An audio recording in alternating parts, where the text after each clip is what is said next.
আমরা কিন্তু একটু চেষ্টা করলে আমরা এই ফসলগুলোকে কিন্তু আমরা একটু বন্ধুটিতে আমরা ধরিয়ে দিই, কি হবে পরবর্তীকালে সুবিধা। আপনাদের অভিজ্ঞতা কিন্তু আমাদের চেয়ে অনেক বেশি। আজকে আমরা কৃষি প্রযুক্তিগুলো দিই না, আপনাদের প্রযুক্তি কিন্তু আমরা একটুখানি মডিফাই করি, একটু মোড়ক লাগে, সমস্ত কিন্তু কৃষকের। উনি যেটা বললেন সর্ষে, ওনার কথা বলেছি সর্ষের চাষ। আজকে বাজারে কোম্পানি আসে এসে যাওয়ার পরে প্রচুর ধরনের চাষ। আপনি ধানের যদি চাষ করেন মিনিমাম 50 টাকা বাজারে চাষ করেন, কিন্তু জলটাকে ধান সহ্য করতে পারেন না, জল দিয়ে রাখেন। সি পদ্ধতি যেটা বলছি, আমরা যে জিরো নিলেজ বলছি, ওখানে কিন্তু জল ধান দেখবেন পুকুরের ধারে দু চারটে ধান করে দেয়, সেই গাছটা কেমন ছাড়, প্রচুর ছাড়, কিন্তু ওই ছাড় আপনি ধানের জন্য করতে পারবেন কেন পারবেন? কারণ সেখানে জল দাগ হয়ে গেছে।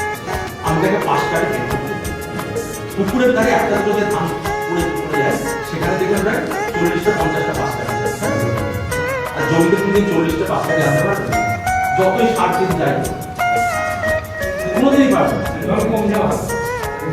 কারণটা কি? আজকে না, এবার রাস্তায় বলি, রাস্তায় বলি না, দেখুন আজকে আমাদের এখানে কি পদ্ধতি কেন আমরা এখন চালু করতে পারছি না, কারণ নিজের কন্ট্রোলে জল নেই।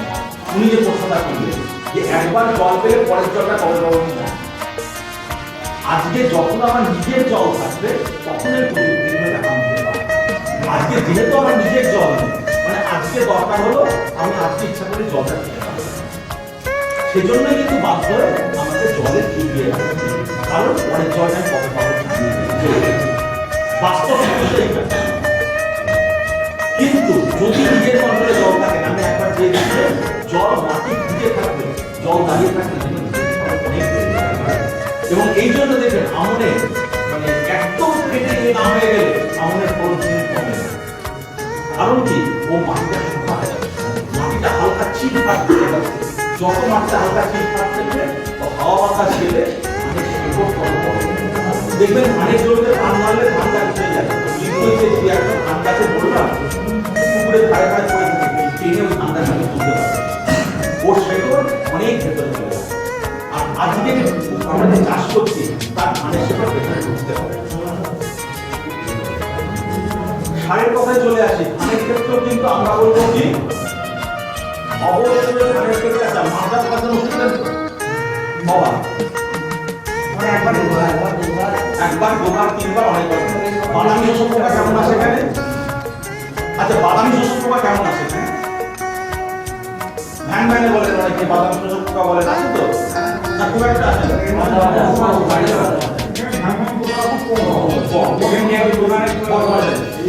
ভ্যানে কেমন যেন বলি, ওখানে যেমন ভ্যান ভ্যানেকে না ডাকে তুমি তার মধ্যে ভ্যান ভ্যানে আসে, ভ্যান ভ্যানেকে কৃষককে ডাকতে কি দিয়ে দুবার তিনবার। আপনি তার জমিতে যত বেশি ওষুধ দেবেন ভ্যান ভ্যানকে তাকে নিয়ন্ত্রণ করে, কারণ আমাদের ধানের জমিতে গিয়ে দেখবেন প্রচুর পোকা, তার মধ্যে কিন্তু ক্ষতিকারক পোকা হাতে গুনে করে, যে বাকি পোকাগুলো থাকে সেগুলো সবগুলোই আমার গাছের উপকারে লাগে।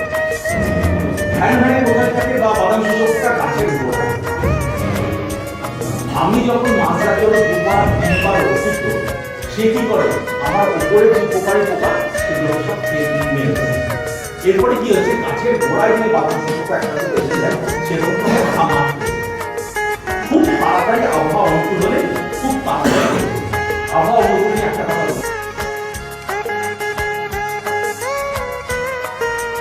করেই কিন্তু চাষবাস করা হতো। হ্যাঁ, তখন ফলন অনেক কম হতো, দেশের জনসংখ্যা যে হারে বাড়ছিল সেই হারে উৎপাদন ছিল না, যে কারণে তখন কি হলো না, একটা সবুজ বিপ্লব, যেটা আমরা শুনেছি হয়তো অনেকে, সবুজ বিপ্লব বলে যে ব্যাপারটা এসেছিল, সেটা অনেক উৎপাদন যাতে আরো অনেক বেশি হয়, জনসংখ্যা যা ছিল তার তুলনায় আমাদের খাদ্য উৎপাদন অনেক কমে যাচ্ছিল, অনেক সমস্যা হচ্ছিল, যে কারণে আমরা আবার চাইছিলাম যে ওই ব্যাপারটাকে যাতে উৎপাদনশীলতা বাড়ানো যায়, তার জন্য এই রাসায়নিক সার, যেগুলো রাসায়নিক সার বলতে কি সার, ইউরিয়া সার, পটাশ সার, এসএসপি, কুড়ি এই সমস্ত বিভিন্ন যে সারগুলো রয়েছে যেগুলো আমরা দোকানে কিনতে পাওয়া যায়, এই সারগুলোর প্রচলন তখন থেকেই শুরু হয়েছে। তো তার আগে কিন্তু জৈব সার আমাদের মেন ছিল প্রয়োগ করার জায়গা।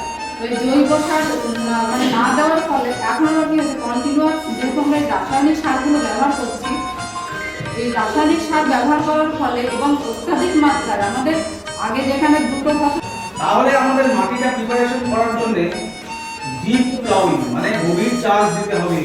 তার কারণ কি? কারণ আলু তো অ্যাকচুয়ালি মাটির তলায় তৈরি হয়, তাই তো? মাটির তলায় থাকার জন্য ওর যে রোগ জীবাণুগুলো মাটির তলায় যেখানে ধরুন আলু থাকে, মাটিতে কল্পনা করুন সেই অঞ্চলে রোগ জীবাণুগুলো কিন্তু বসবাস করে। তা আলু জমিতে যদি আপনি তিল চাষ করেন তাহলে কি করতে হবে? চাষটা বেশি করে দিয়ে রোদ খাওয়াতে হবে। তাহলে জমি মোটামুটি তৈরি হয়ে গেল। এবার মোটামুটি আমরা এটাও জানি যে 7.5 এক হেক্টর জমি মানে কতটা জমি জানা আছে? 7.5 বিঘে জমিতে 1 হেক্টর জমি বলে। যত রকম মাপ এগুলো হেক্টরে করি আমরা। মোটামুটি 5 থেকে 6 কেজি বীজ 1 হেক্টরের জন্য বরাদ্দ। আমি জানি না আমাদের স্কিম থেকে যে ফ্রি দেওয়া হয়েছিল এই অঞ্চলে কেউ আপনারা কেউ পেয়েছেন নাকি? এখানে চাষিরা কেউ